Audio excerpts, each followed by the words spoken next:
Hey, what's up everybody, and welcome back to another episode of News Dose, where I keep you up to date with everything going on in the game industry. And we got a pretty good lineup for PlayStation Now coming this month. PlayStation Now is often criticized, but they have certainly been improving here recently, and it really shows with them adding 3 new big games for the month of March. So we're going to talk about that and if Sony will be emphasizing PlayStation Now more heading into next generation. We also have a big Halo announcement to talk about, and yes, we do have more, including Baldur's Gate 3, another PlayStation 5 controller patent, and some controversial news surrounding a Kickstarter game. First though, let's get some of the quick news out of the way, so we're going to start with Final Fantasy VII, which has officially gone gold. This means that there will be no more delays for Final Fantasy VII, and it will be releasing on April 10th for the PlayStation 4. This is fantastic news, but if you still can't wait until then, you can go play the demo, which is available now on PSN. This actually went up yesterday, and I know plenty of you out there are probably having a blast with the Final Fantasy VII demo, or maybe you've already finished it. It's hard to believe though that this game is so close to release 23 years after the original, and you know, it's just such a nostalgic game. This is a huge achievement for gaming, and now that this demo is out, old fans and new fans alike are finally getting their hands on this game for the first time, and so far impressions seem to be really good for it. Unfortunately, you can't carry over your save file to the complete game when it does release, so that's a bit unfortunate. I mean, we have seen games like Dragon Quest Builders 2 and Neo 2, they have done that recently, but hey, that's okay. Also, it has been confirmed that Red 13 will not be a playable character for the full release, and that is because Red 13 doesn't actually show up until close to the end of the game. This should give you an idea how much Final Fantasy VII Remake covers in Part 1 and where the timeline will be. Let me know though, have you been enjoying the Final Fantasy VII demo? Also, we got a new game announcement today, and this is coming from NIS America, which has been teasing 2 new game announcements for this week. Well, the first one has now been officially announced, which is Void Terrarium coming to the Nintendo Switch and the PlayStation 4 this summer. Void Terrarium is a roguelike dungeon crawler RPG, and it looks pretty good based off some gameplay videos I was watching earlier. It also has a really cute art style mixed with an intriguing setting where the world is toxic and probably unlivable, though a little scrapbot has stumbled upon a girl on the brink of death. She may possibly be the last remaining human on the planet, and then your adventure goes from there. So yeah, it does have an interesting setting, but this could end up being a pretty good game when it does release in the West this summer, and honestly, I would like to see a good new dungeon crawler. I will definitely be keeping an eye out for this one, and hopefully it does turn out well. Moving on though, Xbox announced 2 new Xbox controllers, the Phantom Magenta and Arctic Edition controller, and honestly the Magenta in specific this looks absolutely sick. Anytime I see that transparent purple color, it always takes me back to when I was a kid, playing games on my Game Boy or even the Game Boy Advance. I love the touch that they have on this thing though, because the bottom half is still a solid purple, and then the top half you have that more transparent look. The good news here though is that you will be able to use these controllers on the Xbox Series X, so do keep that in mind if you decide you want one of these 2 controllers, that you can use this on the Xbox Series X as well, and not just the Xbox One. And speaking of controllers, PlayStation has another PlayStation 5 controller patent, and this time it is for wireless charging. By this point, it seems like there is a new PlayStation 5 controller patent by the week, and even just last week, when we were talking about it having biometrics where it can detect sweat levels and heart rate, and then a few weeks ago before that, we were talking about an AI assistant that may suggest microtransactions along with several other suggestions. I'm really starting to wonder how much this thing is going to cost by this point, but I will say this. Out of all the patents that we have seen so far for the DualShock 5, wireless charging is, in my opinion, one of the most exciting. For me though, I just want a controller that works and feels comfortable in my hands. I don't necessarily need all the extra fancy stuff. I mean, it's still really cool, but yeah, I just want a quality controller that is comfortable in my hands. Having wireless charging though would be a nice quality of life change, so I'd be happy to see that one. Now with some of the quick stuff out of the way, let's get into some of the bigger stuff. And starting off, we have some big PlayStation Now news as they are adding some pretty great games for the month of March. So I'm going to post a list here and show you all the games that will become available this month, but there is 3 immediate standouts, which is Remedy's Control, Wolfenstein 2, and Shadow of the Tomb Raider.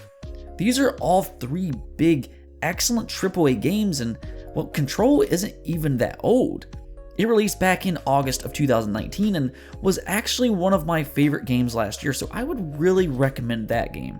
The thing is though, in the past when Sony released these bigger games like God of War, Persona 5, and Grand Theft Auto 5 for PlayStation Now, they still had one policy that really frustrated me, and that was the time you had to play these games, which was only 3 months, and then they would leave the service. I mean, sure, adding games like Persona and God of War is great, but only being available for 3 months on PlayStation Now, not so much. I mean, Persona 5 is a 100-hour long game, and it may take somebody much longer than 3 months to play that game. It took me like 6 months to beat it myself. But this time we're seeing them increase the length you can play, which goes from 3 months now to 6 months.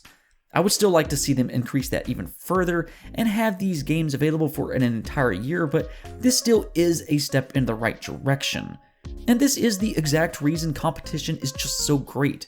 It wasn't until Xbox made Xbox Game Pass so successful and the talk of the town that Sony started making these changes.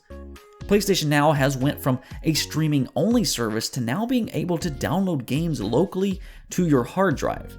Then they dropped the price of PlayStation Now, making it more affordable, started adding some new PlayStation 4 exclusives to it, such as God of War, granted for a short time, and now you're seeing them get some newer games like Control. So yeah, you're starting to see some improvements over there with PlayStation Now, though let's not get too ahead of ourselves. They still do need to push the envelope further. But this is a good start. I do wonder if we'll start to see Sony emphasize PlayStation Now more. I mean, I could see these subscription services being an important factor for when fans choose what to buy next generation, the PlayStation 5 or the Xbox Series X. I think a lot of people will pick up the Xbox Series X because how good Xbox Game Pass has been, and I think Sony knows that. So they do need to make PlayStation Now more enticing, and I think that's why you're seeing them make moves like this. Hey, they've even teamed up with Microsoft to use xCloud on PlayStation Now, so they certainly seem like they're taking it very serious. Like I said earlier though, I would like to see them extend the time you can play these games, to maybe an entire year, similar to what Game Pass does, and I would also like to see them release games day and date like Game Pass does. What I mean by that is have games launch into PlayStation Now.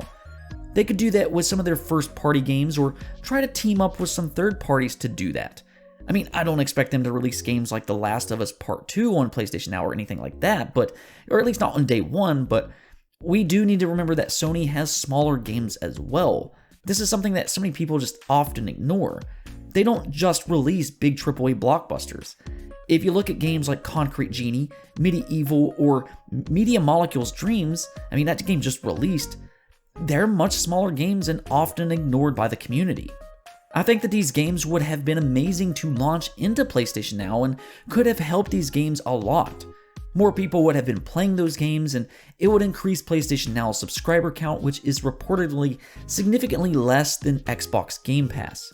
So yes, I do still think that they need to improve in certain aspects, but I am really happy to see them making some good changes here, and hopefully that continues going forward. Competition breeds excellence, and I think next generation gaming is going to be amazing. In other news, Halo Combat Evolved Anniversary has officially released for PC. It's available right now for Xbox Game Pass on PC, the Windows 10 Store, and Steam. It can be accessed through the Master Chief Collection, and this news just came out of nowhere. This is something that fans have been wanting for years now, and it is finally here, and the fact that it's on the most popular PC storefront as well, Steam, it's just an incredible time to be a gamer, and a Halo fan for that matter. I'm really liking what Microsoft has been doing with gaming though, as they do seem to be leading a charge into a more unified and open industry. They're kind of breaking down the barriers to gaming and aren't locking games to one box, but allowing several different avenues to play their games. I think it's great for gaming as a whole, but something that I'm excited for is being able to play these Halo games with a mouse. I mean, I've loved Halo since playing the original on the original Xbox, but for me, a mouse is much more suited for first-person shooters. And while yes, Halo is a great console shooter and it plays really good with a gamepad, I'm excited to play games like Halo Infinite with a mouse. Either way though, if you're ready to jump in and play Halo Anniversary on PC, it is available now, so go check it out.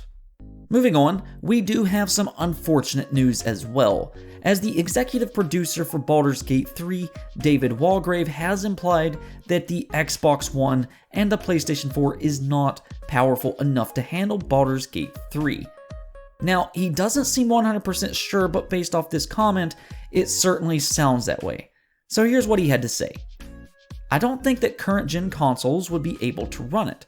There's a lot of technical upgrades and updates that we did to our engine. I don't know if it would be capable of being able to actually run those things. Maybe it could run, but then we would have to tone down the textures and this and that, and it wouldn't look as cool anymore. So yeah, if you were looking forward to Baldur's Gate 3 and wanted to play on current gen consoles, I don't think it will be too likely. To be fair, it doesn't seem like he is completely ruling it out, but it also sounds like they haven't even attempted to do this, and by the time that they do decide to do a console port, they will likely just focus on Xbox Series X and the PlayStation 5 instead. I do fully expect Baldur's Gate 3 to come to next generation consoles, even though they haven't announced it yet, but considering Divinity Original Sin 2 has managed to come to Xbox One, PlayStation 4, and even the Nintendo Switch, and I mean, they were fantastic ports as well, so yeah, I would fully expect Baldur's Gate 3 to come to Xbox Series X and PlayStation 5 later down the road. Hopefully that's the case too, because this game looks amazing. I know some Baldur's Gate fans aren't happy with the turn-based combat, but honestly, I'm okay with it. I love the combat in Divinity Original Sin 2, so I welcome the change, and plus the new additions like the third-person view and zooming in during character conversations looks exceptional, and it's a good way of moving this type of game, these isometric RPGs forward. I'm really hyped for this one personally.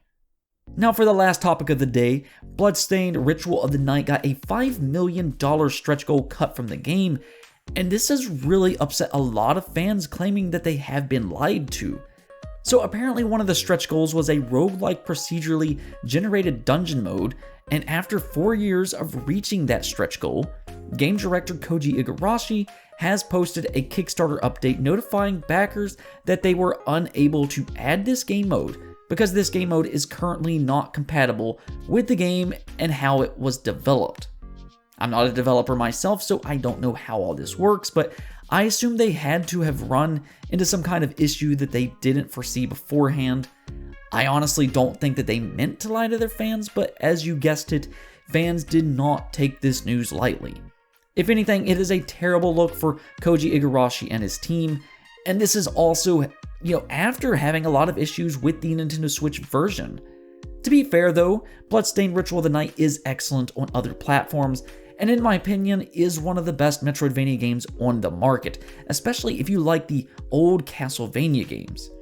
After all, Koji Igarashi was the man behind those games as well. And even though the roguelike dungeon mode didn't make it in, they are adding another game mode to replace it, which is randomizer mode, where you can choose between 8 different parameters to randomize your experience. This includes warp rooms, chests, bosses, and more, so it does seem to have a little in common with a procedurally generated mode, though maybe not exactly what fans signed up for. I mean, I do understand people's disappointment with this one, but hopefully it does work out well. But I know Artplay has lost a lot of trust with its fans over the last year. If you are a Kickstarter supporter though, I would like to hear your thoughts on this change though. I mean, are you okay with it or are you upset? Let me know in the comments below. Anyways though, that's it for this episode, but if you liked the video, don't forget to hit the bell notification and subscribe button for more content just like this. Peace out.